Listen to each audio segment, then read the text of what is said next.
اب قرآن میں اللہ نے کہا کہ وسیلہ تلاش کرو، یقیناً اللہ تک پہنچنے کے لیے وسیلے کی ضرورت پڑتی ہے. کس کو وسیلہ بنائیں گے؟ قرآن کو سمجھنے کا نظام. قرآن کو کیسے سمجھیں گے؟ پیارے نبی کی حدیثوں سے. قرآن کیسے سمجھیں گے؟ پیارے نبی کی حدیثوں سے. اللہ نے کہا نماز پڑھو. اللہ نے کہیں پر بھی قرآن میں نماز کا طریقہ بیان نہیں کیا ہے. کہیں نماز کا طریقہ قرآن میں بیان نہیں. طریقہ کون بتائیں گے؟ پیارے نبی، کیونکہ قرآن پیارے نبی پر نازل ہوا ہے.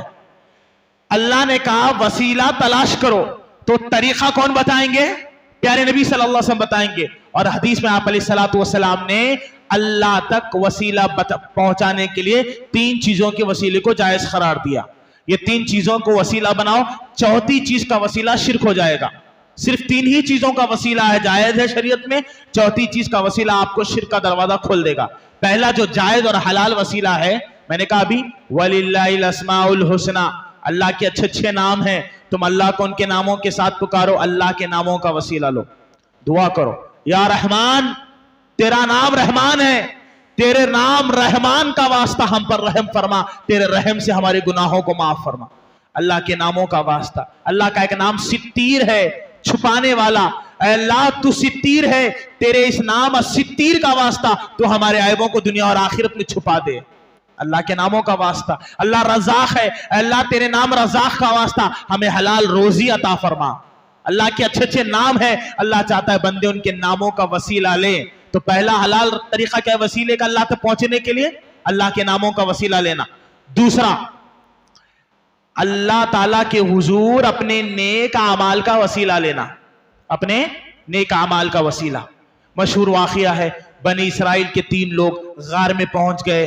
تینوں نے اپنے اپنے نیک اعمال کا وسیلہ لیا. ان میں کا ایک آدمی نے کہا اے اللہ، میں اپنی ایک چچیری بہن، چچا زاد بہن سے زنا کا ارادہ کر چکا تھا، لیکن مجھے زنا سے کسی چیز نے نہیں روکا سوائے تیرے خوف کے. اے اللہ، میں نے تیری خاطر اپنی بہن سے زنا نہیں کیا. اگر یہ عمل تو واقعی قبول کرتا ہے، تجھے یہ عمل میرا پسند آتا ہے، تو اس نیک عمل کو میں وسیلہ بنا کر تجھ سے دعا کرتا ہوں، اس مصیبت کو ہٹا دے. اس آدمی نے دعا کی. نبی صلی اللہ علیہ وسلم کہتے ہیں اللہ نے چٹان کو وہاں سے ہٹا دیا. اپنے نیک اعمال کا وسیلہ لیجئے، اللہ مصیبتوں کو ہٹا دے گا، پریشانیوں کو ہٹا دے گا. اللہ نے چٹان کو وہاں سے ہٹا دیا. وہ تینوں غار سے باہر نکل گئے. وَاسْتَعِينُوا بِالصَّبْرِ وَالصَّلَاةِ، اللہ کہتا ہے نماز کے ذریعے، صبر کے ذریعے اللہ کی مدد طلب کرو. اچھے اچھے اعمال ہے. آپ جو بھی نیک اعمال کرتے ہیں، روزہ رکھتے ہیں، زکوٰۃ دیتے ہیں، حج کرتے ہیں، عمرہ کرتے ہیں، سلام کرتے ہیں، نیکی کے جو بھی کام کرتے ہیں نا، آپ ان نیکیوں کو اللہ کے سامنے رکھو. ابھی آپ نے 8 رکعت تراویح کی نماز پڑھی، پیر درد ہو رہے تھے، گھٹنوں میں درد تھا، پسینہ نکل رہا تھا، تکلیف ہو رہی تھی، لیکن اللہ کی خاطر آپ نے نماز پڑھی. اللہ سے دعا کریے اللہ میں نے تیری خاطر 8 رکعت تراویح کھڑے ہو کر ادا کی. اگر یہ عمل اللہ تو پسند کرتا ہے، اس عمل کو وسیلہ بناتا ہوں، اللہ میرے گناہوں کو معاف کر دے. اپنے نیک اعمال کا وسیلہ. یہ کون سکھا رہا ہے؟ پیارے نبی اپنی امت کو تعلیم دے رہے ہیں.